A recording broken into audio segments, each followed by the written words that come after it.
সেই রামনবমীর দিনে আর এই শতরূপাই হলেন কৌশল্যা, আর স্বয়ম্ভু মনু হলেন দশরথ। কিন্তু ভগবান বললেন আমি তো পুত্র হয়ে যাব চতুর্ভুজ রূপে। সেদিন বলেছিলেন শতরূপা, তুমি চতুর্ভুজ হয়ে আমার সামনে দাঁড়াবে না, তুমি আমার সামনে ছোট্ট সরল শিশু হয়ে আমার কোলে উঠবে। আমি চতুর্ভুজ নারায়ণকে যাই না, তোমাকে পুত্র রূপেই চাই। সেই পুত্র রূপেই এসেছিলেন চতুর অংশে রাম, লক্ষ্মণ, ভরত, শত্রুঘ্ন। তখন অযোধ্যার এই আছে একটা জিনিস আছে, শ্রীকৃষ্ণ মর্যাদা পুরুষোত্তম রামচন্দ্র আর লীলা পুরুষোত্তম শ্রীকৃষ্ণের মধ্যে সব বিপরীত। কারা এর ভেতরে, কারা? না আসতেই বসেন, আপনি বসেন।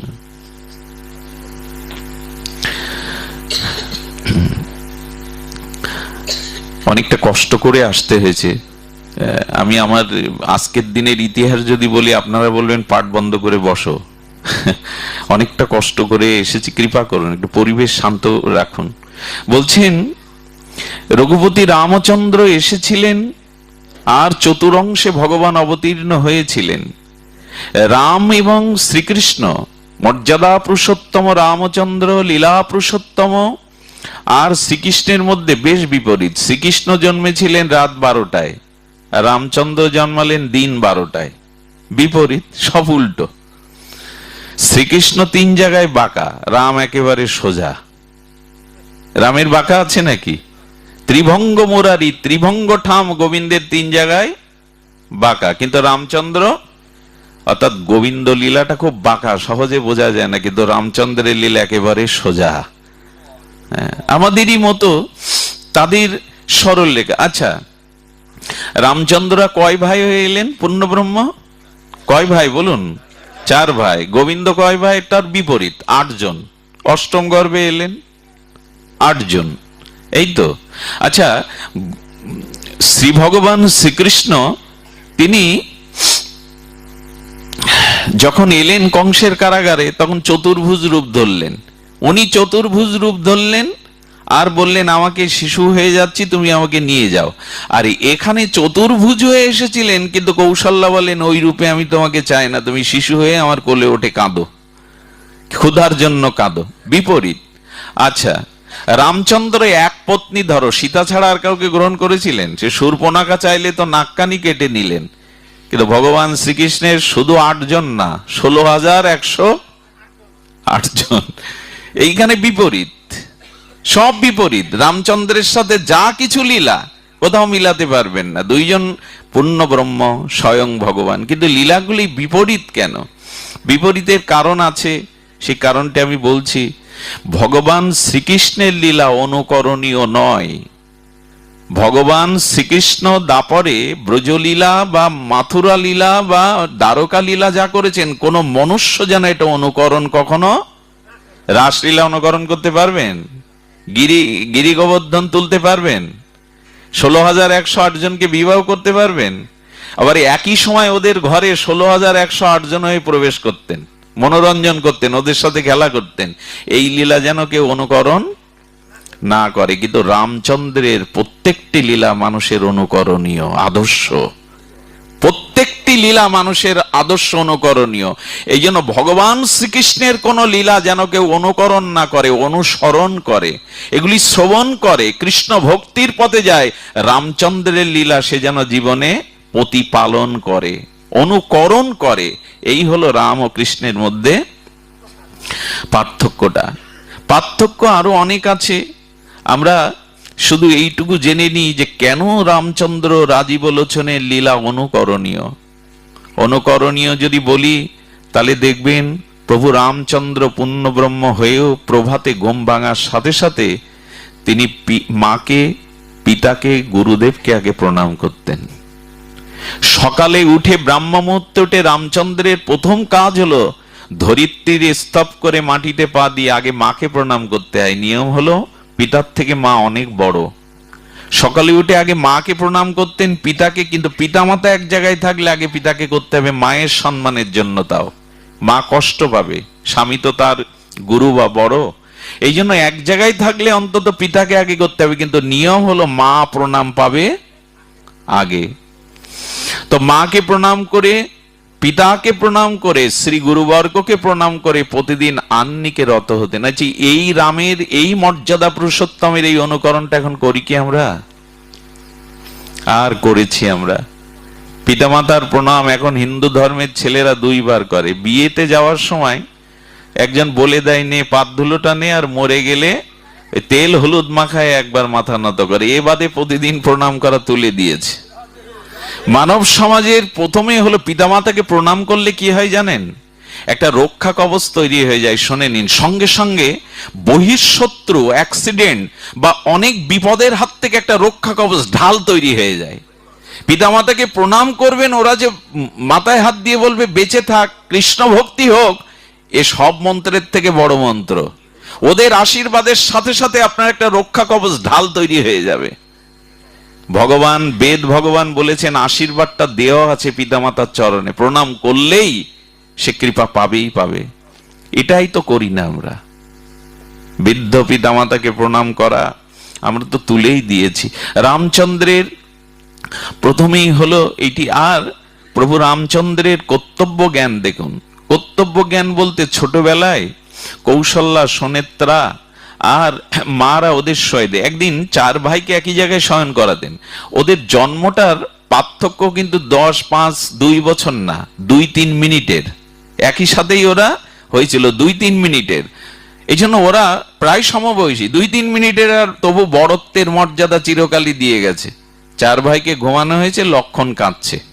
লক্ষণ কাঁদে কাঁদে কাঁদে, ঘুমায় না। শেষে বশিষ্ঠ দেবকে ডেকে আনলেন সুনেত্রা, কৌশল্যা। লক্ষণ কেন ঘুমাচ্ছে না প্রভু, কাঁদছে? বশিষ্ঠ দেব এসে হেসে ফেললেন, বলেন ওদের শয়নের ক্রমটা ঠিক হয়নি, এই জন্য লক্ষণ ঘুমাচ্ছে না, কাঁদছে। বুঝতে পেরেছেন? শয়নের ক্রম 1, 2, 3 একটা ক্রম আছে না?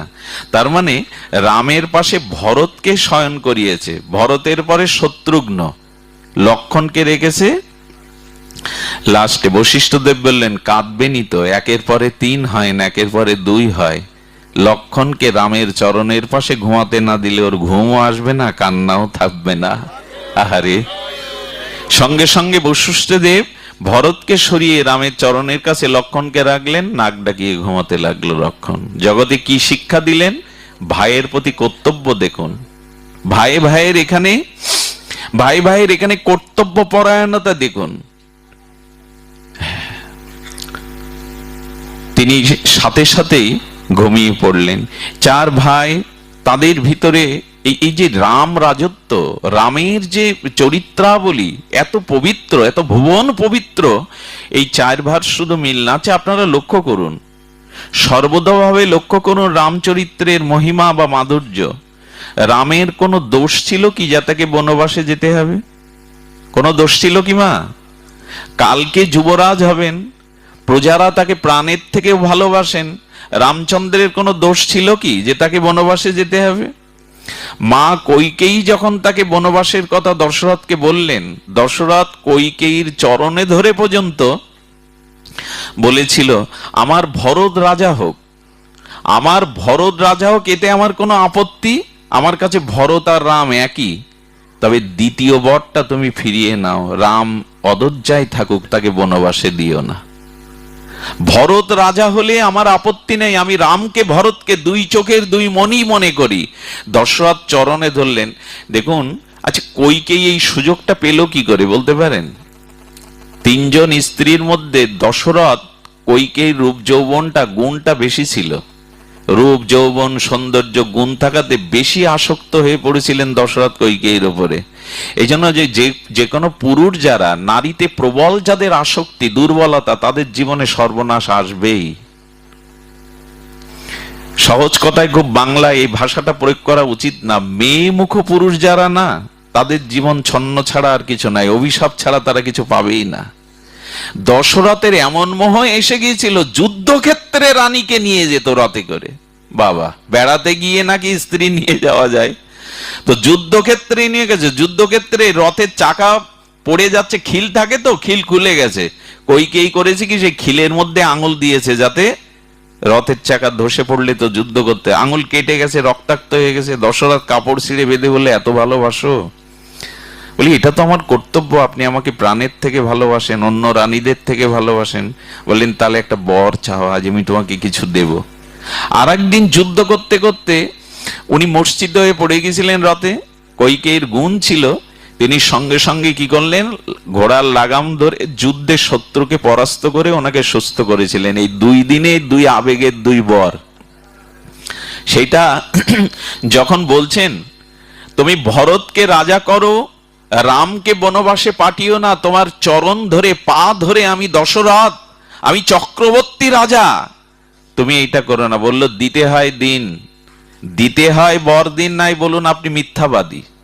ছলনা দেখুন, আপনি মিথ্যাবাদী। আচ্ছা, দশরথ তখন বলছেন রাম বনবাসে গেলে আমি বাঁচবো না, আর আমি মরে গেলে তুমি বিধবা হবে। কি বললো জানেন? দেখুন অতিরিক্ত কোন বস্তুর প্রতি মোহ আসলে কি হয়। বলল বিধবা যদি, বৈধব্য যদি আমার কপালে থাকে তো হবে, তাতে কি আছে? এই হলো অতিরিক্ত আসক্তির পরিণাম। এই বর দুটো না দিতে চাইলে এটা ঘটতো। রামায়ণের প্রতিটা পংক্তি, প্রতিটা কথা মানব জীবনের চরম আদর্শ। কোন বস্তুর প্রতি অতিরিক্ত আসক্তি এনো না, পস্তাতে হবে, জীবনে তার খেসারত দিতে হবে। তো রামচন্দ্র হেসে উঠলেন, বনবাসের কথা শুনে কইকেয়ীকেই প্রণাম করতে গেলেন। কইকেয়ীকে বললেন মা, তুমি আমার যে উপকার করলে, কল্যাণ করলে, এটা জগতে সন্ন্যাক্ষরে লিখিত থাকবে। কে বলছেন কথাটা? যার বনবাস দিচ্ছেন। কইকেয়ীকে, কৌশল্যাকে না, কইকেয়ীকে প্রণাম করে আশীর্বাদ নিতে গেছেন। রামকে প্রশ্ন করা হলো পাশ থেকে যে তোমার বনবাস দিল 14 বছরের, তোমার জন্য উৎসব হচ্ছে, আনন্দ হচ্ছে, তো তুমি তাকে আশীর্বাদ চাইছো? কুমোরেরা ঘট তৈরি করে দেখেছেন, কাঁচা ঘট বানায় চাকে ফেলে। ওই ঘরটা বানাবার পরে দেখবেন ওই দুটো যখন জোর দেয় তলার উপরে, তখন কোথাও কোথাও একটু বাঁকা থাকে, নরম কাঁচা মাটি। তো কুমোর করে কি, ওর মধ্যে হাত দিয়ে কলসির মধ্যে ঘটের একটা তক্তা দেয়, দিয়ে বাইরে একটা তক্তা দিয়ে কি করে, পিটায়। কেন মা? ওইটা সমান করার জন্য। মাটির ঘট বাঁকা হলে তো কেউ নেবে না।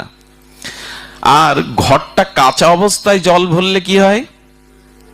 জলও যাবে, ঘটও যাবে। ঘরটা যখন চাকে পোড়ানো হয় তখন পাকা ঘট হয়, ওতে জল ধরে রাখা যায়। রাম বললেন মা, তুমি প্রকৃত প্রজ্ঞাবান, তুমি সাধারণ নও মা, তুমি দেবী। রাম যদি অযোধ্যার সিংহাসনে এই বয়সে বসতো, রাম বাঁকা হয়ে যেত, রামের প্রকৃত জ্ঞান হতো না। তুমি পিটায়ে তুমি আমাকে সোজা করার চেষ্টা করছো মা। কারণ রাজা হতে গেলে প্রজাদের দুঃখ কষ্ট বুঝতে হয়, আর এটা রাজত্বে থেকে বোঝা যায় না। তাদের কাছে না গেলে কখনো বোঝা যাবে না কার দুঃখ, কার যন্ত্রণা কত। তুমি আমাকে ওখানে পাঠাচ্ছ পাকা রাজা হওয়ার জন্য। আর মা, অগ্নিতে না পোড়ালে সে খাঁটি বা পাকা কখনো হয় না। আজ রাম যদি অযোধ্যায় থেকে যেত, অযোধ্যার রাজা হতো, কিন্তু বনবাসে গিয়ে আজ রাম হৃদয়ের রাজা হয়ে গেল জগতের। কথাটা আপনারা বুঝতে পারেননি। রাম অযোধ্যায় থেকে গেলে অযোধ্যার নৃপতি রাজা হতো, কিন্তু বনবাসে যাওয়ার পরে রাম জগতের রাজা হলেন, হৃদয়ের রাজা হলেন, এত বড় ত্যাগের কারণে। আচ্ছা, এইটা রামের ভাবনা, কইকেয়ীর ভাবনা নয়। রাম ভাবছে এই ভাবনা। চিন্তা করা যায়, যে মা তাকে বনবাসে দিচ্ছে, তাকে বলছেন মা, এই আমাকে তুমি প্রকৃত রাজা করবার জন্য। আর রামের মুখে তখন হাসি, কপট হাসি না, কিন্তু আমরা বাইরে দুঃখ ভেতরে দুঃখ রেখে কপটতা করে বাইরে হেসে ফেলি। রাম ওরকম হাসছে না। বনবাসে যাওয়ার জন্য কেউ হাসে, কেউ ভেতর থেকে আনন্দ করে কেন জানেন? এই রাজপুরীতে রাজকার্যে থাকলে আমার জীবনের সর্বশ্রেষ্ঠ সাধনা হতো না। সেই সাধনাটা হলো বনবাসে গেলে 14টা বছর আমি সাধু সঙ্গ, ঋষিমুনির সঙ্গ করতে পারবো, ভগবত আলোচনা করতে পারবো। এই সুযোগটা, এই আনন্দটা তুমি করে দিলে মা। কি অদ্ভুত দর্শন রামের। আজকে দিনে আমি রাম কথা খুব বেশি বলি না, কিন্তু দীনেশ দার পিতা ঠাকুর চলে গেলে রামায়ণই হয়েছিল। তবে রাম কথা কৃষ্ণ কথা আলাদা নয়, বরঞ্চ কলিযুগে কৃষ্ণ কথায়। তবে আমরা রামের চরিত্রটা এই কারণে জানবো, জানা খুব দরকার। দেখুন, জীবনে রাজত্ব পাওয়ার থেকে যদি সাধু সঙ্গ পাওয়া যায়, এটা অনেক বড়। রাম এত মর্যাদা পুরুষোত্তম হতে পারত না ভরদ্বাস, অগস্ত্য, পুলস্ত্য, বাল্মীকির সঙ্গ করে 14 বছর কাটিয়েছেন উনি।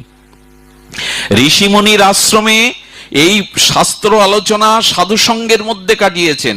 কারো জীবনে কখনো কল্যাণ হতে পারে না যদি সে সাধু সঙ্গ না করে। জানেন, আমি গতদিন কোথায় ঘটনাটা উল্লেখ করেছিলাম, দক্ষিণ ভারতে গোদাবরী নদী আছে। আমাদের যেমন গঙ্গা, যমুনা, দক্ষিণ ভারতে গোদাবরী, পুত পবিত্র। এইখানেই রায় রামানন্দের সাথে মহাপ্রভুর মিলন হয়েছিল, এই গোদাবরী তটে। সেই গোদাবরীর অনতি দূরে ভাগবত পাঠ করছেন এক নাম নামক একজন মহাত্মা, ভজনানন্দী সিদ্ধ পুরুষ। ওইখানে 4 জন ছেলে গেছে, তারা নাস্তিক।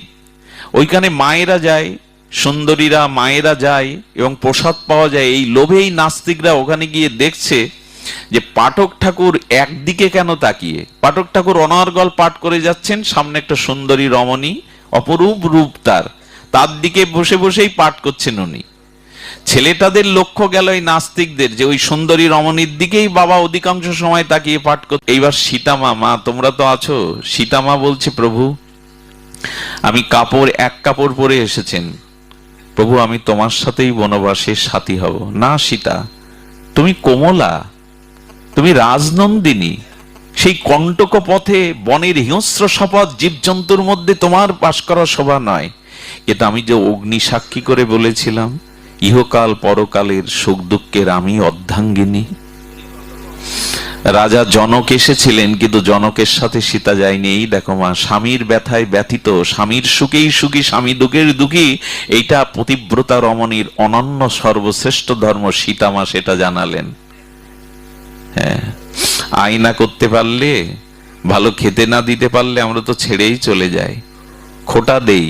কিন্তু বনবাসে যাচ্ছে রাম, 14 বছরের এক কাপড়েই দাঁড়িয়ে গেলেন। সীতাকে বললেন আমি তোমায় নিতে পারি না, আমি তোমায় নিতে পারি না, তুমি কমলা স্বভাবা, তুমি কষ্ট পাবে, পারবে না, এই কঠিন জীবনযাপন তোমার জন্য নয়। বললেন প্রভু আমি তোমার সাথেই জীবন মরণ না, ইহকাল পরকাল না, সর্বদা তোমার অর্ধাঙ্গিনী সহধর্মিনী হওয়াই আমার পতিব্রতা, আমি না অধৈর্যাই। আচ্ছা, দশরথ বললেন মা রাম গেলেও আমি বেঁচে থাকবো। কৌশল্যা বললেন মা তুমি যেও না। বললেন এইটা আমার পতিব্রতা ধর্মের অধিকার, আমি রাজপুরীতে থাকতে পারবো না। লক্ষণ এসে উপস্থিত। লক্ষণ, হ্যাঁ দাদা, আমি তো জন্মেছেই তোমার চরণ সেবার জন্য। বিয়ে করা স্ত্রী 14 বছর বয়স। সুনেত্রা 14 বছর বয়সের বধূ ঘরে।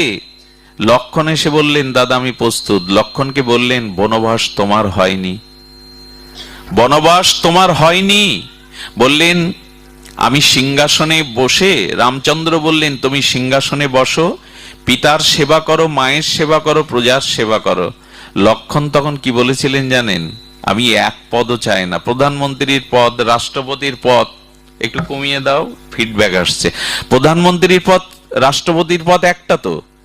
লক্ষণ বললেন আমি লোভী, আমি 2টো পদ চাই, আমি রাজীব চলন প্রভু রামের 2 পদও চাই, আমি এক পদ সিংহাসন চাই না।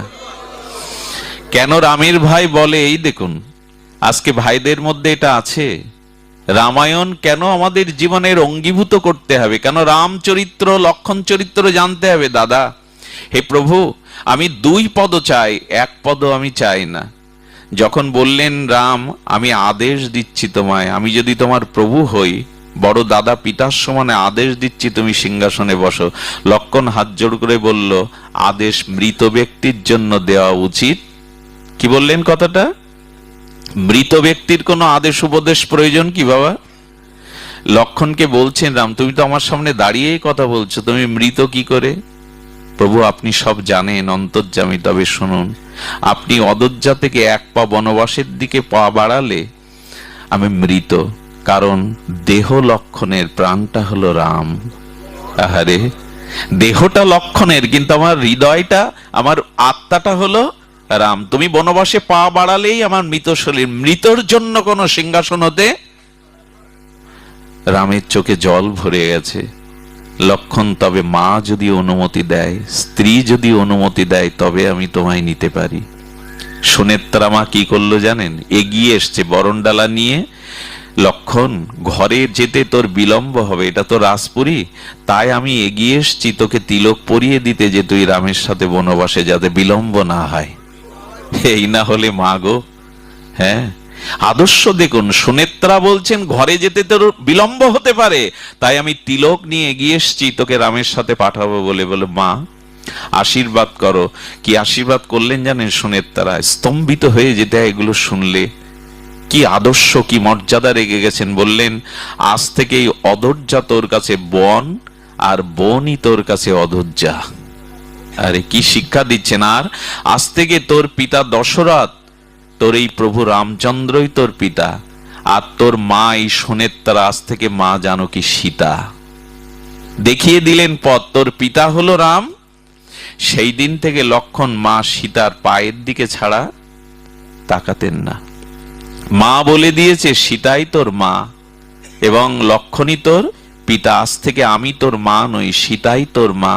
তুই তাদের চরণ সেবা না করে ঘুমাবি না। দাদাকে ঘুম পাড়িয়ে চরণ সেবা করবি, দাদার পদ সেবা করবি, সব ব্যবস্থা করবি যেন রামের কোনো কষ্ট না হয়। সীতা এবং লক্ষণ এইভাবেই বেরিয়ে গেছিলেন রামের ভালোবাসায়। আপনারা জানেন গুহক চণ্ডাল দূর থেকে কাঁদতে কাঁদতে চোখে রক্ত ঝরেছিল। প্রভু, আজ তুমি রাজি বলেছন, মর্যাদা পুরুষোত্তম, তুমি বনবাসে যাচ্ছ, আমার বাড়ি যাবে না প্রভু? গুহক চণ্ডাল বলছেন আমি চণ্ডাল বলে। বলো না, আজ যে আমার আর গৃহে ফেরা হবে না, গৃহে আমি যেতে পারবো না, তবে এই গঙ্গার তীরে আমি রাতটুকু কাটাতে চাই, ভোরবেলা আমি পার হতে চাই। কি করেছিলেন জানেন? গুহক চণ্ডাল ঘাস দিয়ে আসন তৈরি করে সীতামা আর রঘুপতি রামের জন্য একটা বিছানা করে দিয়েছিলেন, আর ওইখানে সকলে ঘিরে বসে রামচরিত্র শুনেছিলেন লক্ষণের মুখে। আর ভোরবেলা আপনারা পারের কথা তো জানেন, অনেকবার বলেছি, এটা বড় চমৎপ্রদ। ওই যে রামকথা গুণকীর্তন হচ্ছিল, ওর মধ্যে ওই ঘাটের একজন পাটনি, কিবট, কিবটকে কি বলে? নৌকা পারাপার করার পাটনি, নাম হলো মাধব পাটনি। মাধব পাটনি রামচরিত্র শুনে সকালবেলা গুহক চণ্ডাল তো রাজা চরণে গিয়ে বললেন, রাজা আপনার মনে আছে একবার আপনি এই জঙ্গলেই মূর্ছিত হয়ে পড়ে গেলে আমি আপনাকে সেবা করেছিলাম, আমাকে একটা বর দিতে চেয়েছিল? বলে হ্যাঁ রে, গুহক চণ্ডাল তো রাজা, উপজাতিদের রাজা। বলেন আমি তোকে বর দিতে চেয়েছিলাম, স্মরণ আছে, চেয়ে নে। বলে আগামীকাল সূর্য ওঠার সাথে সাথে প্রভাতে প্রভু রামচন্দ্র মা জানকী লক্ষণকে নিয়ে পার হবে। আমার বর হলো এই খেয়াঘাটে অনেক ভালো ভালো ময়ূরপক্ষী নৌকা আছে, আমার নৌকাটা ভাঙা। আমার বর হলো কাল সকালে এই খেয়াঘাটে যতদিন প্রভু পার না হবেন, যতক্ষণ আমার নৌকা ছাড়া ঘাটে অন্য নৌকা যেন না থাকে। বুঝতে পেরেছেন রহস্যটা? প্রভুকে পার করবেন, ভাঙা নৌকা তো, যদি না ওঠেন। রাজাকে সুস্থ করে বর নিয়ে নিলেন। প্রভাতে গামছা মুড়ি দিয়ে গামছাটা মাথায় বেঁধেছে, হালটা হাতে নিয়ে নৌকার ওই পাশে দাঁড়িয়ে নৌকাটা একটু নদীর তীর থেকে একটু দূরে সরিয়ে রেখেছেন। রামচন্দ্র ভগবান তিনি কি করেছেন? আজ ভোরের আলো উঠবার সাথে সাথে তিনি সুমন্তকে বলছেন, সুমন্তকে আনতে পাঠিয়েছিল, রথ নিয়ে আনতে পাঠিয়েছিল। রথ নিয়ে যখন আনছেন, সুমন্তকে বলছেন ফিরে যাও, 14 বছর পরিপূর্ণ না হলে আমি ফিরে যাব না। সুমন্ত যাচ্ছে না, কাঁদছে, প্রভু পার হবেন। প্রভু রামচন্দ্র আর লক্ষণ সীতামা এসে বলছেন, রামচন্দ্র নিজেই বলছেন, ওগো মাঝি ভাই, দয়া করে পার করে দেবে? আচ্ছা, ভগবান যদি কোনো নৌকা পার হয়, আপনি আমি এরকম বলি তো হাত জোড় করে, মাঝি ভাই আমাকে পার করে দাও। আমাদের সুরটা থাকে, এই মাঝি তাড়াতাড়ি আয়, হ্যাঁ এই রিক্সা যাবি। এইসব কথা যতই ধনী হন মানি হন, এই জাতীয় উচ্চারণ করবেন না। কিবটের চোখে, পাটনির চোখে জল এসে গেছে, আর স্বয়ং ভগবান আমার খেয়াঘাটে অনুরোধ করছে, মাঝি ভাই পার করে দেবে। এই না হলে তুমি ভগবান, এই না হলে তোমার ভগবানত্ব। শুনেও শুনছে না। রামচন্দ্র যখন 2-3 বার বলছে, ভাই আমাকে দয়া করে পার করে দাও, বেলা উঠে যাচ্ছে, লক্ষণের তো চিরদিনই রাগ। বলেন, দাদা তোমার ভক্ত যারা হয় তারা কেউ তোমার কথা শোনে না, অথচ তোমার ভক্ত। লক্ষণের তো একটু রাগ বেশি মা, বলছে তুমি ডাকছো এত করে শুনছে না, তো যে তোমার ডাক শোনে না সেই হয় তোমার। রামচন্দ্র ওর মধ্যেও হাসছেন, হেসে বলছেন ডাক না শোনার দুটো কারণ, এক কারো প্রতি কারো বিদ্বেষ থাকলে সে তার ডাক শোনে না, আর কারো প্রতি কারো খুব বেশি গাঢ় প্রেম থাকলে সহজে সে তার ডাক শোনে না।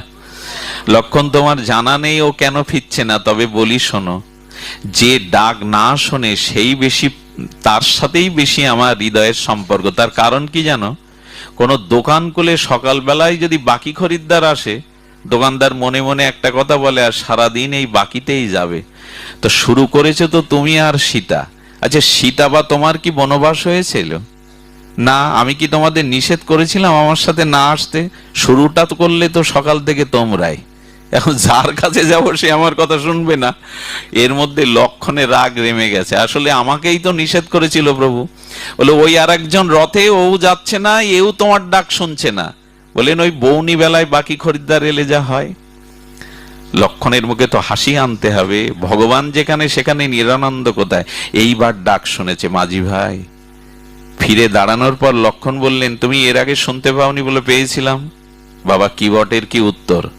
আমি পেয়েছিলাম শুনতে, উত্তর দাওনি কেন? প্রভু ডাকছেন। বলে ইচ্ছা করে দেয়নি। ইচ্ছা করে দাওনি কেন? তো প্রভুকে শিক্ষা দেওয়ার জন্য, ভগবানকে শিক্ষা দেওয়ার জন্য। কি শিক্ষা একটু বলো?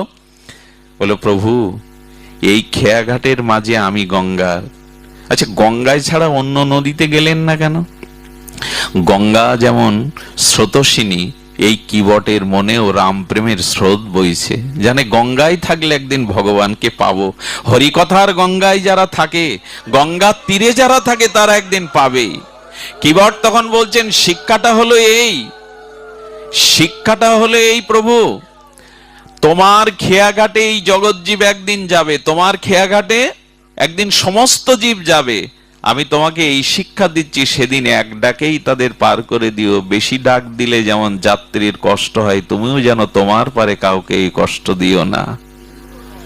চিন্তা করা যায় এসব কথা প্রভু? তোমার ঘাটে যখন যেদিন আমরা জীব যাবে, সেদিন এক ডাকেই নৌকা কুলে ভিড়িও, যেন দেরি করো না। এই শিক্ষাটা দিলাম আমি। রামচন্দ্রের চোখে চিকচিক করে উঠল জল। কি বট, আমি কথা দিচ্ছি আমার ঘাটে যারা যাবে আমি তাদের দুই ডাক দিতে দেব না। এখন তো পার করো। বললেন প্রভু তোমাকে আমি পার করব না, সামনে যাও, গঙ্গা শুকিয়ে গেছে, মাজার সমান জল, পার হতে পারবে, যাও, আমি তোমাদের নৌকায় পার করব না। বলে কি? রামচন্দ্র মৃদু মৃদু হাসছেন। লক্ষণ তো রাগের অভ্যাস, পার করবি না মানে? লক্ষণকে বলছেন আসতে। বলেন প্রভু, রামচন্দ্র তখন বলছেন আমি লক্ষণ পার হতে পারবো, তোমার মা এক কাপড়েই চলে এসছে, জানো কি, ও পার হতে পারবে না, তুমি দয়া করে পার করে দাও। বলে একটা সত্য আছে প্রভু, তোমার কথায় আমি পার করতে পারি। তোমার সাথে আমার শত্রুতা নেই, তোমার চরণের সাথেও শত্রুতা নেই, কিন্তু তোমার চরণ ধুলির সাথে আমার শত্রুতা আছে। কেন জানেন? বললেন আমি গতকাল শুনেছি ঠাকুর, তোমার লীলা কথা রাত জেগে শুনেছি, তুমি নাকি এক পাষাণের উপর তোমার পা তুলে দিয়েছিলে, সেই পাষাণী নারী মূর্তি হয়ে গেছে, মানবী হয়ে গেছে পাষাণী। তা আমার নৌকাও যদি তোমার চরণ ধুলো দাও, আর এ যদি মেয়ে ছেলে হয়, এক স্ত্রীকে টানতে পারছি না, আবার একে কি করে টানবো? বোঝা গেল কথাটা? নিন্দার ছলে কিভাবে রামের চরণের ধুলির প্রশংসা করছে। তুমি নাকি পাথরের উপরে অহল্যা উদ্ধার, পাষাণীর উপরে পা দিলে নাকি তোমার সেই চরণ ধুলিতে মানবী হয়ে গেল পাষাণী। আমার নৌকাও যদি আর একটা স্ত্রী হয়ে যায় প্রভু, টানতে পারবো না, এক স্ত্রীকে সামাল দিতে পারছি না, আর ওকে কি করে টানবো? তো তখন লক্ষণ একটু মজা করে বলছেন স্ত্রীকে বোঝাবে, এও যদি স্ত্রী হয়ে যায় স্ত্রীকে বোঝাতে পারবে না। এখন প্রভুকে বোঝাচ্ছ খুব ভালো করে, হ্যাঁ, ভগবানকে বোঝাচ্ছ, ঘরের বউকে বোঝাতে পারবে না। আস্তে আস্তে বললেন ভগবানকে বোঝানো সহজ, ঘরের মানুষকে বোঝানো খুব কঠিন প্রভু। ভগবানকে বোঝানো যায়, ঘরের মানুষকে বোঝানো যায় না লক্ষণ ঠাকুর। ভগবান সরল, তাকে বোঝানো যায়। রাম বললেন উপায় বলো। বলে উপায় একটা আছে প্রভু, আমি জল ছেঁচি যে কাঠের, এটা ওর উপরে দাঁড়াতে হবে, আর আমি তোমার চরণ ধুয়ে সমস্ত ধুলোগুলো ধুয়ে দেব, তারপরে উঠতে আর সমস্যা নেই। বুঝতে পেরেছেন রহস্যটা? কোথায় যেতে চাইছে ও? মুনি ঋষি যোগী লক্ষ্মী দেবী যার চরণ ওইভাবে সেবার সুযোগ পায় না দাবি করে বসলো। রাম বুঝতে পেরেছেন ওর মনের কথা। ঠিক আছে, সেই কাঠ জল ছাঁচার সেই কাঠের যন্ত্রের উপর দাঁড় করেছে, এই যে ওর উপরে দাঁড়ানো যায়। রাম যখন কাঁপছে দাঁড়িয়ে, তখন বলছে, প্রভু তোমার বুদ্ধি শুদ্ধি কম, তুমি আমার মাথায় হাতটা দিয়ে ঠেকান দিয়ে দাঁড়ালে তো আর পড়বে না। একদিকে চরণ আর মাথার উপরে প্রভুর হাত, এই না হলে আদায় করে নেওয়া ভগবান রে। রামচন্দ্র দক্ষিণস্থ মাথায় রেখেছে। লক্ষণ বলছে, জল কই চরণ ধোবে তুমি, পাশে গঙ্গা, এক ঘটি জল আনো। বললেন, ওটা তো ব্রহ্মা ধুয়ে দিয়েছিলেন, তার থেকে গঙ্গা, আমি লোকের জল নেব কেন? আহারে, ওটা তো ব্রহ্মা গোবিন্দের চরণ ধুয়েছিল, তাই গঙ্গা, আমি লোকের জল নেব কেন? তোমার জানা নেই লক্ষণ, আমার মধ্যেই দুটো গঙ্গা আছে, আমার নয়নের দুই জল দিয়েই আমি প্রভুর চরণ ধুয়ে দেব। চোখের জলে আজ প্রভুর চরণ ধুয়ে দিলেন। সীতামা দাঁড়িয়ে দাঁড়িয়ে বলছেন, কি ভাগ্য তোর যোগী মুনি ঋষি, অনন্ত কোটি ব্রহ্মাণ্ডের কত মহর্ষি তপস্বী যোগীন্দ্র এই ভাগ্য পায় না। তুই আর সেই প্রেমে রামচন্দ্র কাঁপছেন। লক্ষণ বলছে, চরণ তো ধুয়ে দিলে, কিন্তু নৌকায় উঠতে গেলে যে আবার পাটা মাটিতে দিলে ধুলো লাগবে। বললো, ঠাকুর যাদের রাগ বেশি এদের বুদ্ধি কম, আমি প্রভুকে কাঁধে করে নৌকায় তুলবো, তাহলে তো আর ধুলা লাগবে না।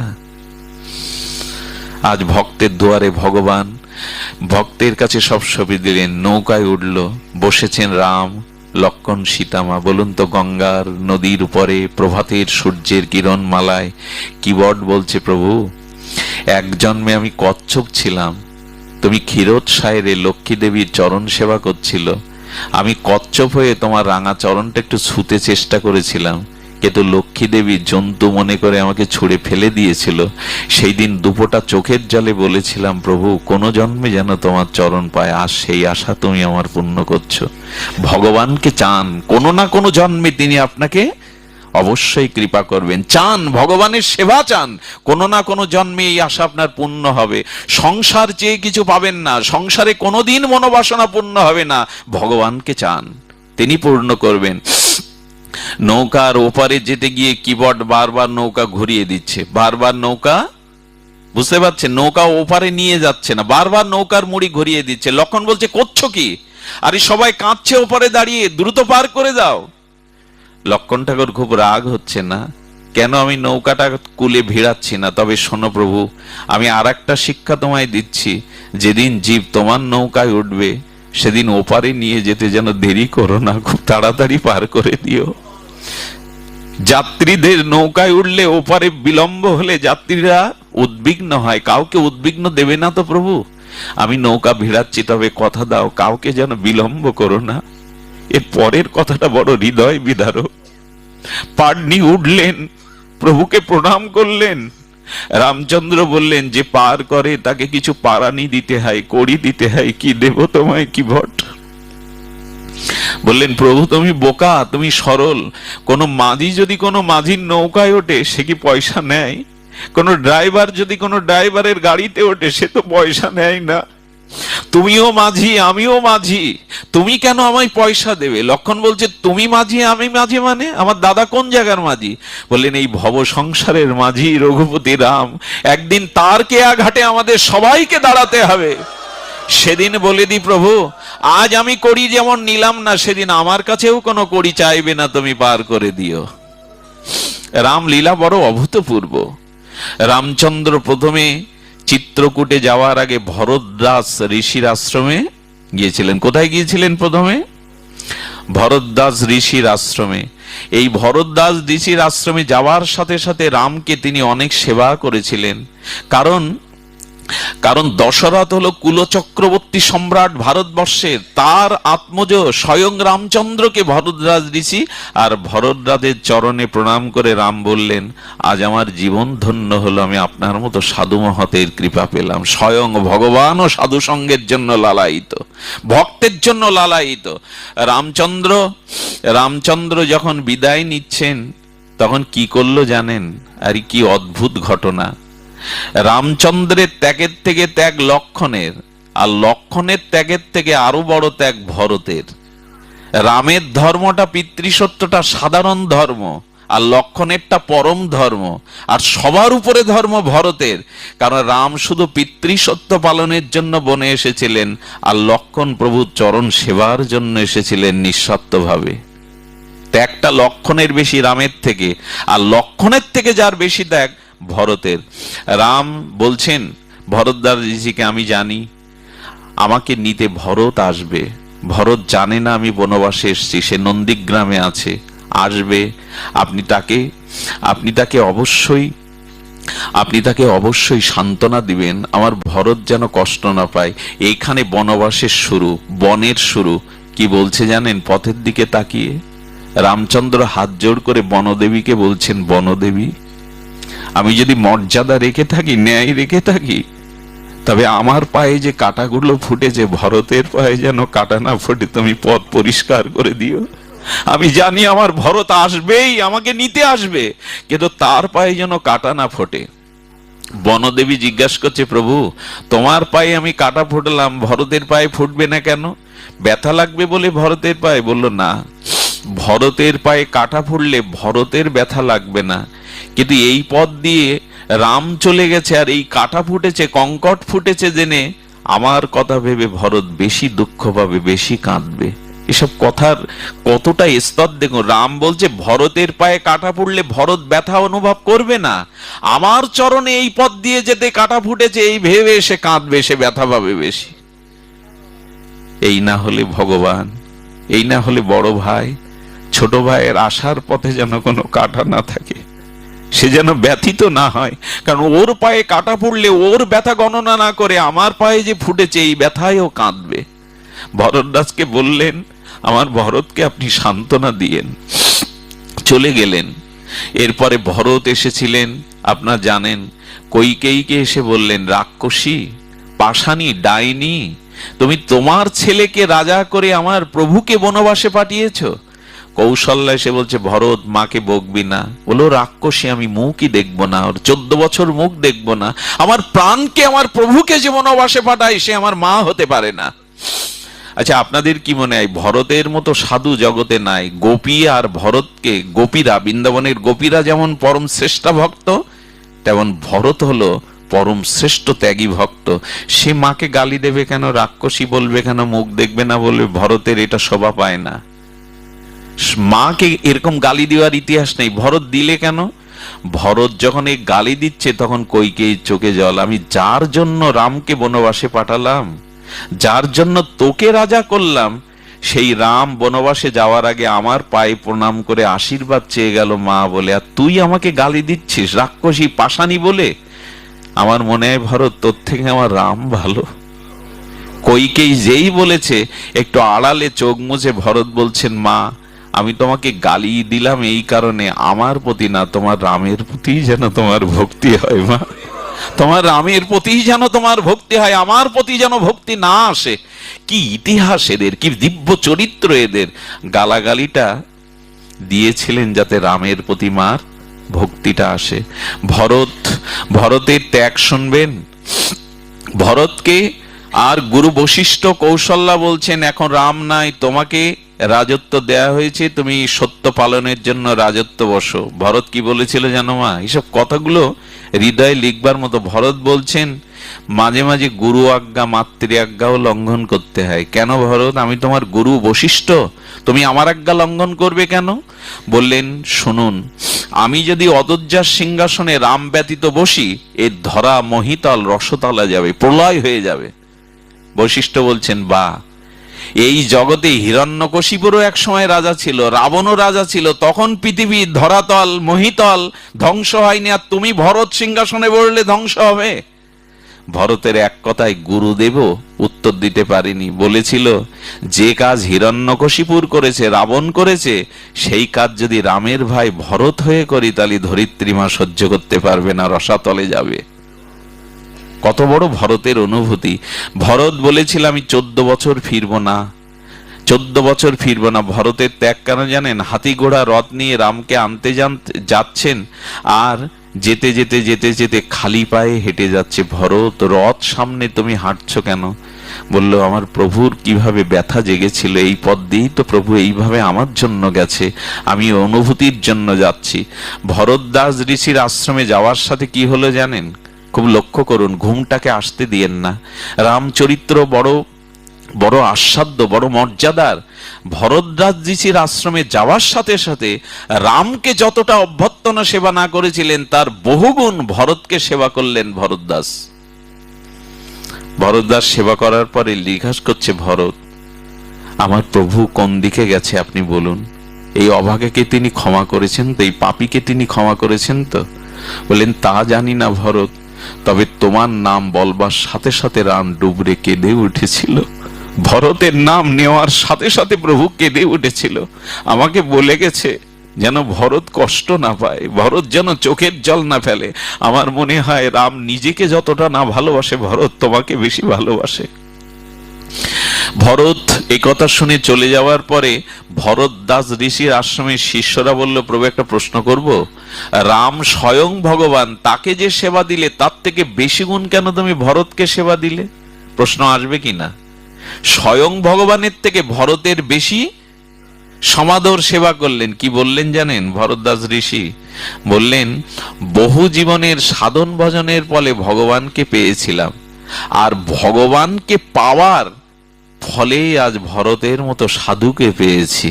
ভগবানের থেকে সাধুর সেবা আরোতম মহত্বপূর্ণ। ভরদ্বাজ ঋষি এই কথা বললেন। ভগবান বলেছিলেন যে আমার সেবা করে সে আমার ভক্ত না, যে আমার ভক্তের সেবা করে সেই আমার ভক্ত। ভগবান বলেছিলেন যে আমার পূজা করে আমার সেবা করে সে কোনোদিন আমার ভক্ত হতে পারে না।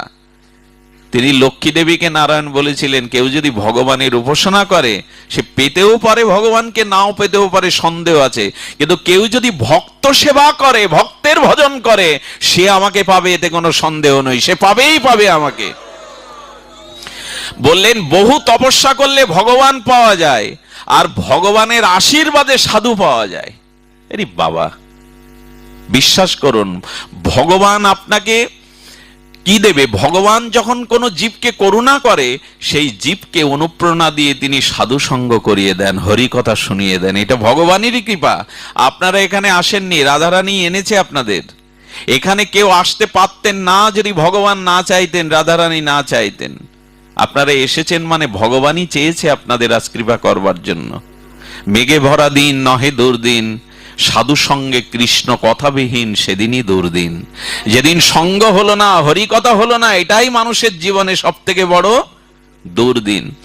ভরত গিয়েছিলেন, আমি ইতিহাস বড় করব না, রামায়ণ তো সপ্তকাণ্ড, ওর একটা কাণ্ডের একটা অংশ হয়তো 5 দিনে 7 দিনে বলেও ফোরানো যাবে না। ভরত গিয়েছিলেন, এই ভরত আর রামের মিলনটা বড় তাৎপর্যপূর্ণ। তাৎপর্যপূর্ণ এই জন্য, ভরত যাওয়ার পরে এখানে আমি আপনাদের মাঝে একটা প্রশ্ন রাখি। ভরত হলো প্রেম, আর প্রেমময় ভগবান রাম, কে জিতবে? ভরত আনতে গেছে ভগবানকে, আর ভগবান 14 বছর ছাড়া যাবেন না। জিতবে কে? কার জেতা উচিত, ভগবান না ভক্তের? জেতে কারা? ভক্তই জেতে। ভগবান নিজে ইচ্ছা করে ভক্তের কাছে হেরে যান, অহং ভক্ত পরাধীন। এইখানে প্রেম বড় না ভগবান বড়, এর একটা দৃষ্টান্ত স্থাপন। ভরত হলো সাক্ষাৎ প্রেম, আর ভগবান সামনে। প্রভু ফিরে না গেলে আমি এখানেই আমার জীবন নিপাত করব, আমি যাব না। রাম ভগবান বলেছিলেন, ভরত আমি ফিরে যেতে পারবো না। বললেন, ভরত তাহলে তোমাকে না নিয়ে যাবে না। সেখানে এসেছিলেন কারা জানেন? সেখানে এসেছিলেন জনক, বিদেহরাজ জনক, অনেক মুনি ঋষি, ওদের হাতে বিচার দিল। সবাই বলল, রাম প্রেম বড়, চোখের জল বড়, ভগবানের থেকে প্রেম বড়, ভরতই জিতে গেছে, তোমাকে ফিরে যেতে হবে।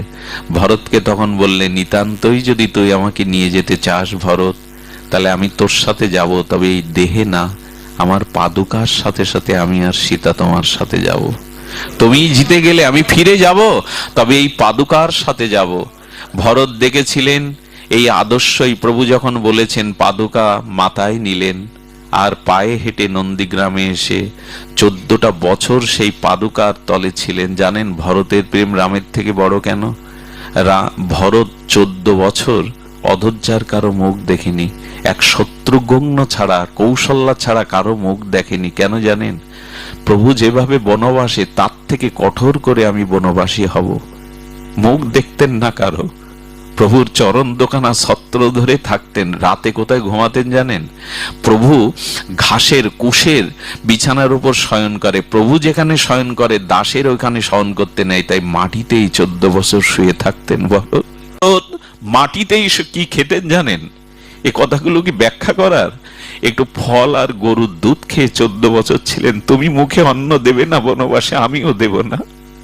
14 বছর না ঘুমিয়ে ওই মাটিতে পড়ে থেকে কারো মুখ না দেখে ওই ছত্রের পাদুকাকেই রাম সীতা মনে করে 14 বছর কাটিয়েছেন। পৃথিবীতে এরকম আত্মত্যাগ, শুনুন, যারা ভাই ভাই আছেন, আমি নিবেদন করব, আমি এখানে এসেছি কিসের জন্য জানেন?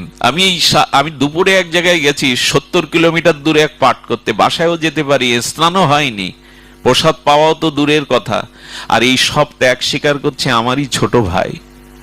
তার কারণে আমি চলে আসতে পারছি জগতে। এখানে যারা আছে আমি হাত জোড় করব, ভাই ভাই পাঁচিল দিয়েন না। পৃথিবীতে স্ত্রী বলুন, অন্যান্য আপনজন বলুন, ভাইয়ের মতো কেউ হয় না। এদেরকে দয়া করে পাঁচিল দিয়েন না ভাই ভাইয়ের মধ্যে। আপনারা আলাদা হন, হাড়ি আলাদা করুন, কিন্তু ভাইয়ের বিপদে ভাইয়ের চোখে জল যেন শুকায় না যায়। এইগুলো ভরত দেখিয়েছেন যে রাম তার কাছে শুধু বড় ভ্রাতা নন, পিতা সম। ভরত সেটি পালন করেছেন। তিনি 14 বছর, আর বলেছিলেন, প্রভু 14 বছরে 1 মিনিট পড়ে গেলে যদি তুমি আমার সম্মুখে উপস্থিত না হও, আমি আত্মহত্যা করব। 14 বছর পরে প্রথমেই তুমি আমার সামনে আসবে, না হলে আমি। পথের দিকে চেয়েছে ভরত দিন কাটাতো, কবে 14 বছর ফুরাবে, এই না হলে ভ্রাতা। এরপরে উনি বাল্মীকির আশ্রমে হতে এক অভিনব জায়গায় গিয়েছিলেন। মা সীতার কথা একটু তোমাদের বলি। গিয়েছিলেন কোথায়? অত্রি ঋষির, কি নামটা বললাম, এদের নাম নিলেও পুণ্য হয়। অত্রি ঋষি। অত্রি ঋষির স্ত্রীর নাম দেবী অনুসূয়া। পৃথিবীর যে কজন সতী আছে তার মধ্যে অন্যতম দেবী অনুসূয়া। অনুসূয়াকে সীতা প্রণাম করলেন, অত্রি ঋষিকে রাম লক্ষণ প্রণাম করলেন। করার পর কি হলো জানেন? আহারে, সীতামাকে ডেকে দেবী অনুসূয়া বলছেন, তুমি আসবে আমি শুনেছি, তাই আমি আমার সাধনার দ্বারা একটা দিব্য বস্ত্র তৈরি করেছি। 14 বছর এক কাপড়ে থাকবে বাছা তুমি। এই কাপড়টা তুমি গ্রহণ করো। এই কাপড়টা কখনো ছিঁড়বে না, মলিন হবে না, অপবিত্র হবে না। সতীর হাতের জিনিস তো, এটা তুমি পরো। আর তোমাকে 4টি উপদেশ দেই। এই জগতে নারীর একমাত্র সাধনা, নারীর একমাত্র তপস্যা হলো পতিব্রতা ধর্ম পালন করা। শুনুন, স্তম্ভিত হয়ে যায়। সতী জগতে 4 প্রকার, 1, 2, 3, 4। উত্তম, মধ্যম, কনিষ্ঠ আর অদম, 4 প্রকারের সতীর যে বর্ণনা দিয়েছিলেন দেবী অনুসূয়া, আমি মায়েদের বলবো এটা গলায় একটু হার করে বাঁধিয়ে রাখুন। প্রথম উত্তম সতী কারা জানেন? দেখুন, সতীত্ব ধর্ম যে নারীর নাই, তার জীবনে ভগবান প্রাপ্তি তো দূরে থাক, ওই বংশই তার কারণে ধ্বংসপ্রাপ্তই হবে। নারীর সতীত্বের মহিমা বলতে গিয়ে বলছেন, উত্তম সতীকে ব্রহ্মা অগ্নিকে সাক্ষী করে যার গলে প্রতিরূপে মালা দিয়েছে, সে ছাড়া জগতে অন্য কোনো পুরুষ আছে এই জ্ঞান যার ভেতরে থাকে না, তিনি উত্তম সতী। কি বললাম? আমার পতিদেবতা ব্যতীত জগতে আর কোন পুরুষ আছে এই বোধ যার হৃদয়ে নাই, যে আর কোন পুরুষ এই জগতে আছে, ইনি উত্তম সতী। অতদূর আমরা যেতে পারবো না। পরেরটা শুনুন, মধ্যমটাকে মধ্যম সতী হলো আমার স্বামী পুরুষ আর জগতে অন্য পুরুষও আছে, আমার স্বামীও পুরুষ, প্রথম যিনি তার কাছে স্বামী ছাড়া জগতে দ্বিতীয় কোনো পুরুষ না, এটা উত্তম। আর মধ্যমটা কি? মধ্যমটা হলো আমার স্বামী ব্যতীত অন্য পুরুষ জগতে আছে, কিন্তু সেই পুরুষ আমার কাছে পিতা, সন্তান আর ভ্রাতার মতো। ইনি হলো দ্বিতীয় সতী। অন্য পুরুষ আছে, তাদের ব্যবহারের দ্বারা তারা আমার পিতা, পুত্র নয়, ভ্রাতা। তৃতীয় নম্বরে কারা? কনিষ্ঠ। কনিষ্ঠ হলো অন্য পুরুষগণ আছেন, কিন্তু ধর্ম বা সতীত্বের মর্যাদার কারণে তিনি ঘরের বাইরে পা বাড়ান মানে ওই পথে পা বাড়ান নাই। ইচ্ছা মাঝে মাঝে হয়তো তার হৃদয়ে জাগে কাউকে দেখে, কিন্তু ধর্ম আর পতিব্রতা অধর্ম হবে বলে তিনি পা সেদিকে বাড়ান না। 4 নম্বর হলো অন্যের দিকে মন যায়, মনও দিয়ে দেয় মনে মনে, কিন্তু কলঙ্কের কারণে আর সমস্ত পারিবারিক বন্ধনের কারণে আর নরক বা পাতিত্ব ধর্মের কারণে, স্খলনের কারণে মন দিয়ে বসে, কিন্তু সরাসরি তার হাত ধরে বাইরে চলে যায় না। ইনি হলেন অদম।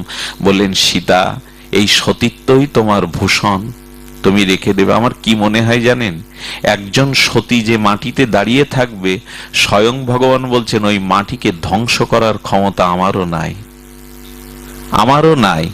দেবী অনুসূয়ার কাছে এসেছিলেন কারা জানেন?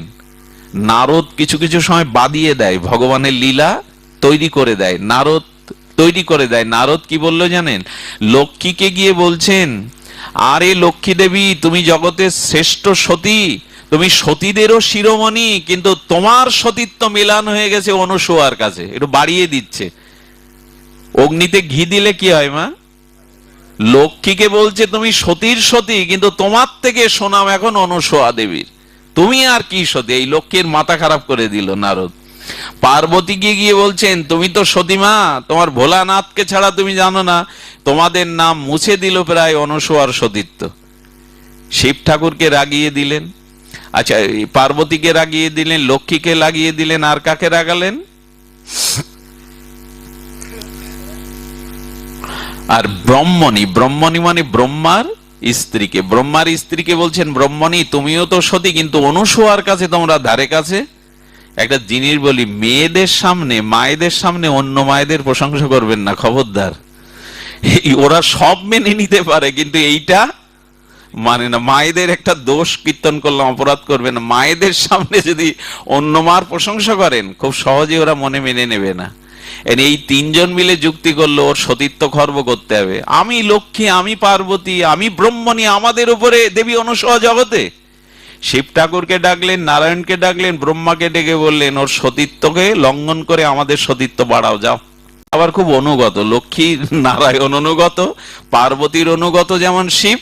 3 জন কি করলেন জানেন? ব্রাহ্মণ বেশ ধরে দেবী অনুসূয়ার ধরে ভিক্ষাং দেহি, বড় ক্ষুধার্ত, ভিক্ষা দাও। বাবা ভিক্ষা দেব তোমাদের। বললেন, আমরা আহার করতে চাই তোমার হাতে, তুমি পবিত্র তো? বললেন, বাবা আমি পবিত্র। তো বললেন, আমাদের একটা সত্য আছে, তুমি রান্না করে, আমরা খুব ব্রাহ্মণ তপস্বী, আমরা যাত্রার হাতে পাই না, তবে বলতে পারি তুমি যদি উলঙ্গ হয়ে রন্ধন করে উলঙ্গ হয়ে পরিবেশন করতে পারো, তাহলে তোমার হাতে সেবা নিতে পারি, না হলে চললাম। দেবী অনুসূয়া চিন্তা করলেন, এটা আমার পরীক্ষা পাশ করতে হবে। উনি বললেন, অতিথি যদি ফিরে যায় দুয়ার থেকে, তাহলে সমস্ত মঙ্গল দূরীভূত হবে। উনি বললেন, আবার আমাকে দিতেই হবে। কি বললেন জানেন? হে প্রভু, আমি যদি সতীত্ব ধর্মে প্রতিষ্ঠ হয়ে থাকি, আমি যদি পতিব্রতা হয়ে থাকি, তাহলে এই 3 জন ব্রাহ্মণকে এখন দুগ্ধপোষ্য 2 দিনের শিশু করে দাও। সঙ্গে সঙ্গে ব্রহ্মা, শিব এবং নারায়ণ 2-4 দিনের শিশুতে রূপান্তরে ওয়া ওয়া করে কাঁদতে লাগলো। আচ্ছা, 2 দিনের শিশুর সামনে মার বস্ত্র থাকা দরকার আছে কি সন্তানের? সেবা করিয়ে দোলনায় ঘুম পাড়িয়েছেন, 2 মাস হয়ে গেছে, ফেরে না। লক্ষ্মী দেবী উদ্বিগ্ন, পার্বতী উদ্বিগ্ন, ব্রাহ্মণী উদ্বিগ্ন, নারদ গিয়ে বাড়িয়ে দিয়েছেন, আর আসবে না। যাদের পাঠিয়েছ না এমন সতী, আর ওরা আসবে না, যাও তাড়াতাড়ি। 3 জন রমণীর রূপ ধরে সে মার কাছে বলছে, মা অনুসূয়ার দুয়ারে চলে আসতে হয়েছে, পার্বতীকে, লক্ষ্মীকে, ব্রহ্মণীকে। মা, হ্যাঁ কি বলতে চাও তোমরা? বললেন, মা আমাদের পতিকে আমরা কিছুদিন হলো পাচ্ছি না। অনুসূয়া দেবী বুঝতে পেরেছেন। বললেন, মা বলে ডাকলে যখন তোমরা আমার মেয়ে, তোমরা আমার বৌমা স্বরূপী, তবে কি হয়েছিল? বললো, মা লজ্জা দিও না, আমাদের পতিকে পরীক্ষার জন্য তোমার দরে পাঠিয়েছিলাম, মা কোথায় তারা জানি না। বললো, দোলনায় ঘুমাচ্ছে, যাও। দোলনায় ঘুমাচ্ছে। বিশ্বাস করুন, অনুসূয়া দেবী যদি ওই বরটা ফিরিয়ে না নেয়, তাহলে আজীবন কাল ভগবানকে ওই রূপেই থাকতে হবে। সতীর এরকম মহিমা। সঙ্গে সঙ্গে মার চরণে পড়ে বললেন, মা ফিরিয়ে দাও, আমরা যদি মেয়ে হয়ে থাকি ফিরিয়ে দাও মা আমাদের পতিকে। সঙ্গে সঙ্গে বললেন তোমরা পূর্বের রূপে চলে যাও। এই হলো সতীর মহিমা, যার দ্বারে পার্বতী লক্ষ্মী দেবীও হাজির হন। বর্তমান জগতে সমাজের এত অমঙ্গল কেন জানেন? কোন পরিবারে প্রকৃত শান্তি নেই কেন জানেন? একটা অভিশাপ ঢুকে গেছে ঘরের মধ্যে। এই অভিশাপ আমাদের ধ্বংস করে দিয়ে দেবে। যে পরিবারে নারী পতিপ্রাণা নয়, বিশ্বাস করুন সেই গর্ভের কোন সন্তানের দ্বারা পিতৃপুরুষের তর্পণ শ্রাদ্ধ হলেও কাজে দেয় না, কোনো কাজে দেয় না, উদ্ধার হয় না তারা। দয়া করে মা একটা ভালো সন্তান, একটা মহাপুরুষ জগতে দাও। তোমাদের উপরেই দাবি, কারণ মাটি ফুঁড়ে কেউ আসবে না। যত সাধু সন্ত ভগবান অবতার তোমাদের গর্ভে দিয়ে আসছে। দেবী অনুসূয়ার এইখান থেকে রাম আর সীতা চলে গিয়েছিলেন তারা চলে গিয়েছিলেন বড় ঋষিদের আশ্রমে। এরপরে যেটা ঘটেছিল এই ইতিহাস আমি আজ বর্ণনা করব না, রাত হয়ে গেছে। শুধু একটা ঘটনা বলেই আজ রামায়ণ কথা, রামচরিত মানস কথা আমরা বিশ্রাম দেব। তবে আপনাদের বলি, এই রামচরিত্র মহিমা গাথা বড় মাধুর্যপূর্ণ। আপনারা জানেন এই বনবাসে থাকাকালীন যে সীতা হরণ হয়, হনুমানের সাথে সাক্ষাৎ হয়, কিন্তু সুগ্রীব বন্ধু হলেও ভগবানকে ভুলে নাচ গানে মেতে উঠেছিল। রাজ্য ফিরে পেয়ে, স্ত্রী ফিরে পেয়ে, আর রামের দিকে। আমাদের অবস্থাটাও তাই। বিপদে পড়ে ভগবানকে ডেকে যদি একবার উদ্ধার হতে পারি, আর ভগবান নয়। সুগ্রীব ভুলে গেল। সুগ্রীবের রাজত্ব দিয়ে দিল বালিকে বধ করে, নিজের স্ত্রীকে দিয়ে দিল, রাজ্য সম্বাদ দিয়ে দিল, বলল যতদিন সীতা উদ্ধার না হবে প্রভু আমি আপনার চরণ ছাড়া হব না। নাচ গানে রাজত্ব পেয়ে মেতে গেল। আমাদের দশাও তাই। হনুমান এসে বলেছিলেন তোমার রক্ষা নেই সুগ্রীব, রামের চরণে পড়ো। হনুমানজির কথা না বললে রামায়ণের কথা অধরা থেকে যাবে, রামচন্দ্র খুশি হবে না। আমরা হনুমান চরিত্র একটু বলে মাতাজির আত্মকল্যাণের প্রার্থনা করে বিশ্রাম দেব। হনুমানের মতো ভক্ত, অন্তত দাস্য ভক্তির পরকাষ্ঠা দ্বিতীয় আর কেউ নাই। হনুমানের রহস্য কথা যদি আমরা জানি তাহলে এইটুকু জানবো, হনুমানজি, বিভীষণ এরা অমর হয়ে গিয়েছিল প্রভুর কৃপায়। দেখুন এই হনুমানজি মা সীতা উদ্ধারে রাম নামের মহিমায় পার হয়ে গেলেন। স্বয়ং রাম সেতু বন্ধ করলেও হনুমান রাম নামে পার হলেন। এবং সীতাকে দর্শন করে হনুমান প্রথমেই কেঁদেছিলেন। পাতার আড়াল থেকে, পঞ্চবটি তলে পাতার আড়াল থেকে উনি রাম নাম কীর্তন করছিলেন। কেন জানেন? সীতামার চোখের জল দেখে বলেছিলেন ও দুঃখ ঘোচানোর জন্য, অশ্রু মোচনের জন্য একমাত্র উপায় ভগবানের গুণগাথা কীর্তন করা। কেউ যদি জীবনে দুঃখ ভুলতে চান, নিজের মনের বিকার ভুলতে চান, সাধু সঙ্গ করে হরিকথা শুনুন। আমি খুব দৃঢ় করে দাবি করতে পারি, যতক্ষণ হরিকথা সাধু সঙ্গের মধ্যে মানুষ থাকে ততক্ষণ তার মনে কোনো কাম ক্রোধের বিকার উৎপন্ন হয় না। এবং এই সময়টা তার জপ ধ্যানের থেকে আরো মনের স্থিরতা কাজ করে, প্রশস্তি কাজ করে, হৃদয়ের শান্তি লাভ হয়, যেটা আপনি জপ ধ্যান করেও আনতে পারবেন না। এই জন্য সাধু সঙ্গ এবং হরিকথাই হলো জীবনের সর্বত্র। মা সীতাকে শোনাতে লাগলেন হনুমান, সীতাকে শোনাতে লাগলেন। সীতার চোখের জল মুছে বলে এমন করে রাম কথা কে শোনায়, প্রভুর কথা, তুমি সামনে এসো। আচ্ছা হনুমান পাতার আড়াল থেকে শোনালেন কেন? শোনালেন এই জন্য, যার কথা কীর্তন হবে তাকে সামনে রাখতে হয়। বক্তা যেন যার কথা বলছে সেই ভগবানের থেকে সামনে না এসে দাঁড়ায়। কথা বোঝা গেল না তো? যারা ভগবানের কথা প্রচার করে তাদের মনে যেন এই লালসা না থাকে ভগবানের থেকে আমার মহিমাটাই প্রচার হোক বেশি। নিজেকে আড়াল করে ভগবানকে প্রচার যারা করতে পারে এরাই প্রকৃত প্রচারক। নিজেকে প্রচার যেন কখনো আমি অমুক তমুক, আমার এই নিজের প্রচার করতে গেলেই থেমে যেতে হবে। ভগবানের প্রচার, শ্রী গুরুদেবের প্রচার করতে হবে, নিজের না। হনুমান এই জন্য আড়ালে থেকে রামকথা শুনলে বললেন, কে গো, এমন রামকথা কে শোনালে আমায়, তুমি সামনে এসো। সীতামার সামনে এসে ছোট রূপ ধরেছেন। হনুমান তো ছোট না, পাহাড় পরিমাণ, এইটুকু ছোট রূপ, বানরের রূপ ধরে এসে বলছেন, মা রামকথা যে বলেছে সে জাম কথা সুন্দর, কিন্তু যে বলেছে সে বান্দর, আমি সেই বাদর মা। হনুমানকে দেখে সীতামা বলছেন, তোমাকে পাঠিয়েছে প্রভু। অঙ্গুরিটা দিলেন। সীতা বুঝতে পারলেন এটা প্রভুরই।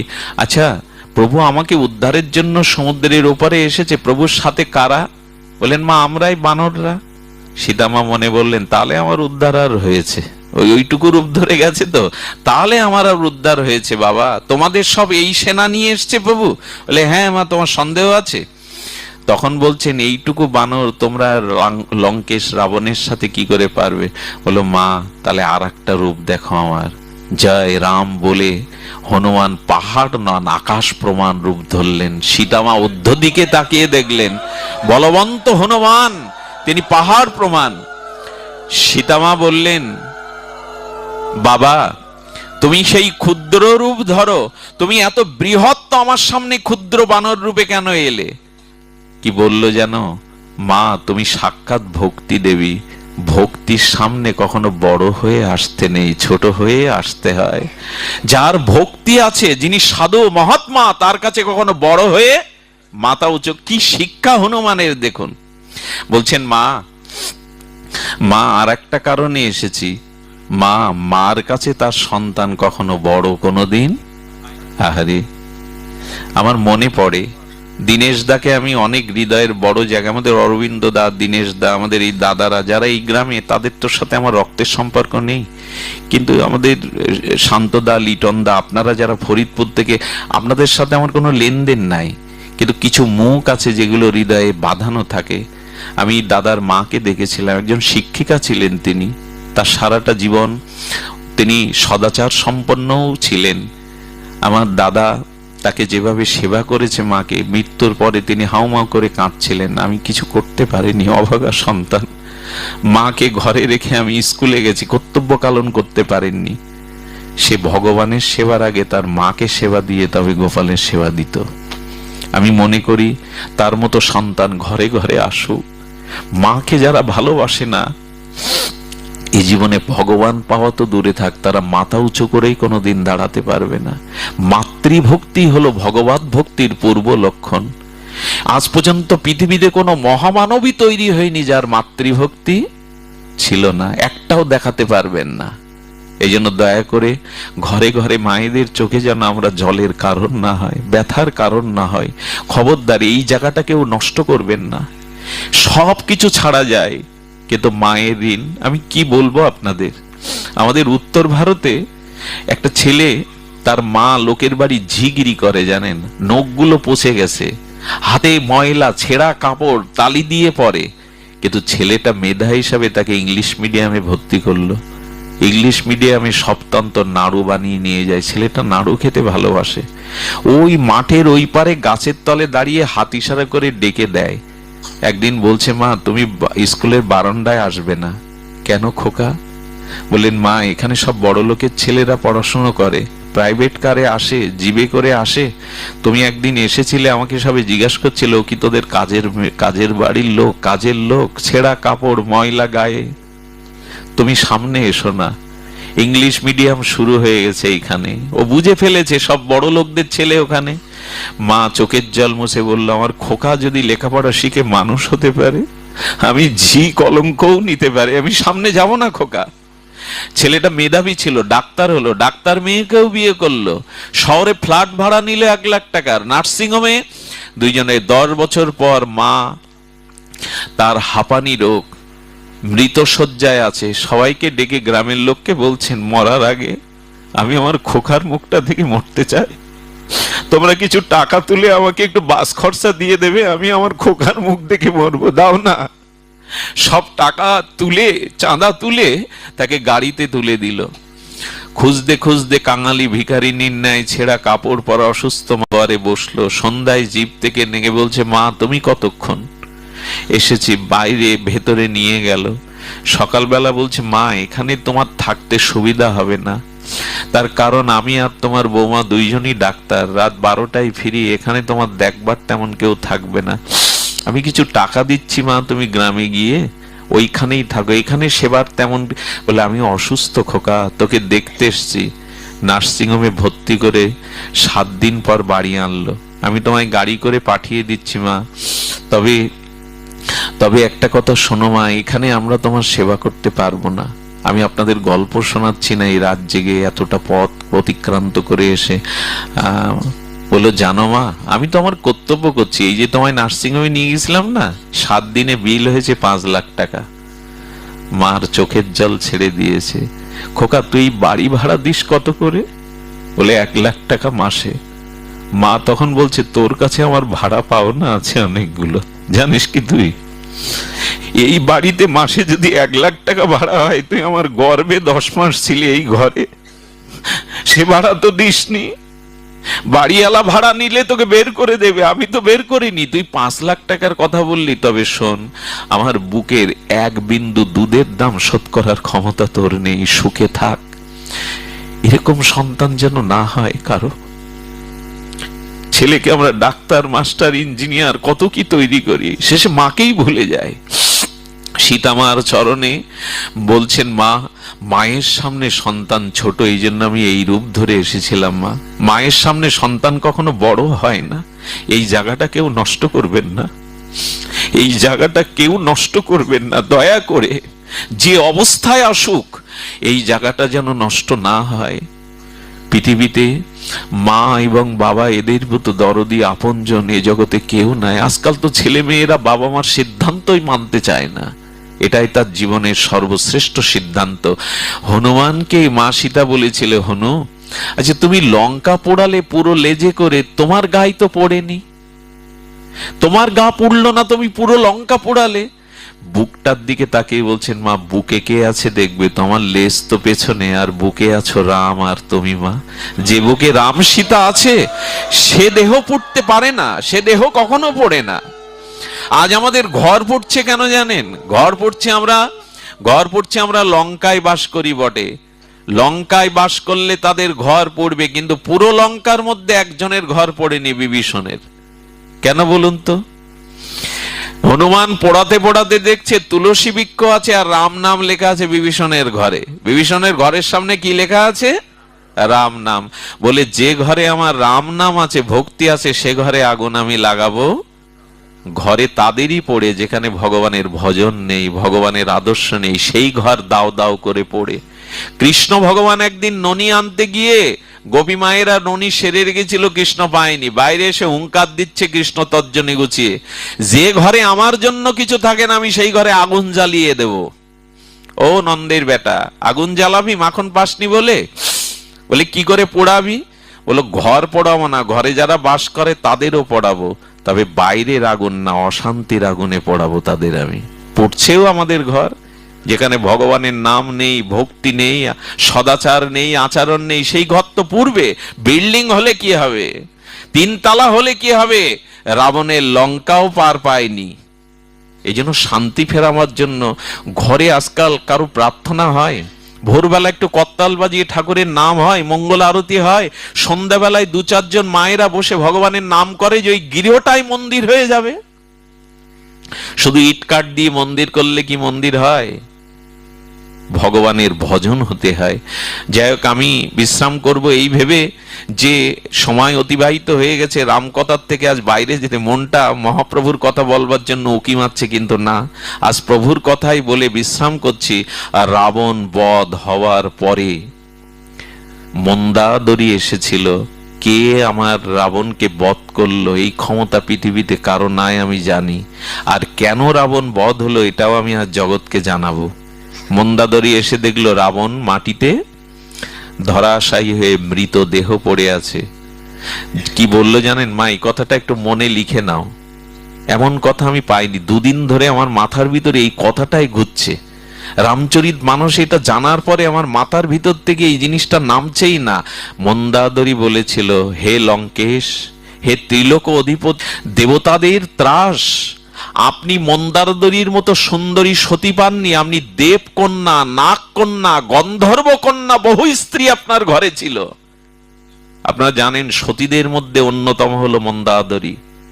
বলেন, আমার মতো দেবকন্যা, নাগকন্যা স্ত্রীকেও আপনি ঘরে রেখেছিলেন, তারপরেও আপনার পতন হলো কেন জানেন? উনি বলছেন, রাবণ একদিন সমুদ্রের জল পান করে দেখে নুনতা। রাবণ বলেছিল, আমার যে তপস্যা আছে, আমার যে সক্ষমতা আছে, তাতে আমি পুরো সমুদ্রের জল দুগ্ধতে রূপান্তরিত করতে পারি। এ কথা রাবণ পারতেন, এটা কিন্তু অহেতুক কথা না, রাবণ পারতেন। কিন্তু আগামীকাল করব, আর কি বলেছিলেন? রাবণ বলেছিলেন আমি লঙ্কা থেকে দেখেছি যে যারা আপনার নরকে যায় তাদের কি নারকীয় যন্ত্রণা। রাবণ বলেছিল আমার ক্ষমতা আছে, দেবতারা আমার দুয়ারে দাঁড়িয়ে আদেশ প্রার্থনা করে, আমি সিঁড়ি করে দেব স্বর্গের, যাতে কেউ নরকে না যায়। আর বলেছিলেন আমার লঙ্কাটা সোনার, এর থেকে যেন চন্দনের গন্ধ আসে, আমি এই ব্যবস্থা করব। একে তো সোনা, তার থেকে যত চন্দনের।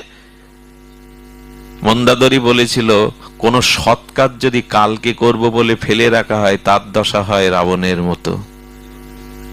আপনি কাম ক্রোধ অসৎ কাজগুলো পরে করবেন বলুন, কিন্তু ভগবানের ভজনটা পরে করবে এই কথা কেউ বলবেন না। সৎ কাজ এখনই করতে হবে। কাল যা করিবে তা করো আজ, আজ যা করিবে তা করো এখন, পলকে প্রলয় হতে পারে, সৎ কাজ করবে কখন? আজ তুরস্কের ভূমিকম্প সাক্ষী দিয়ে যাচ্ছে, মুহূর্তেই জগৎ ধ্বংস হতে পারে। সিরিয়া তুরস্কের ভূমিকম্পই জানিয়ে দিল মুহূর্তেই পৃথিবী ধ্বংস হতে পারে। সৎ কাজ করবে কখন তুমি? তাই এখনই করে নাও, বর্তমানই করে নাও।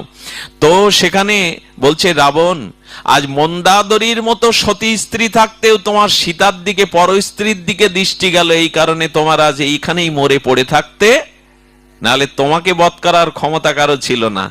এবার তাকাচ্ছে রামের দিকে, কে বধ করতে পারে রাবণকে? মহাপরাক্রমশালী রাবণকে কে বধ করতে পারে?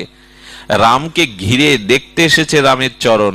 সঙ্গে সঙ্গে মন্দাদরীর অঙ্গের ছায়াটা রামের পায়ে স্পর্শ করেছে, ছায়া পড়েছে।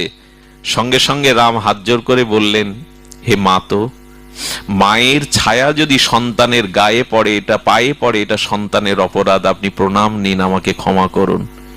মন্দাদরী বলল, এই না হলে ভগবান, যার স্ত্রীকে আমার স্বামী হরণ করলো, সেই আমাকে আমার দেহের ছায়াটা পায়ে পড়ায়, সে অপরাধ মনে করে, মা মনে করে ক্ষমা চাইছে। ইনি রাম হতে পারেন, ইনি ভগবান হতে পারেন।